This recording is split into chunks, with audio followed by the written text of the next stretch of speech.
За свободу кричал он в бою, за народ, за погибель мою.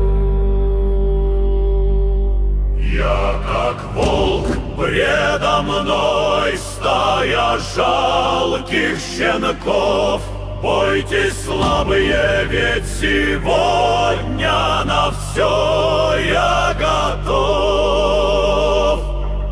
Моя сила не в мышцах, не в ловкости рук, а в душе, что горит, словно сломленный сук. Не сломать вам меня, не пленить.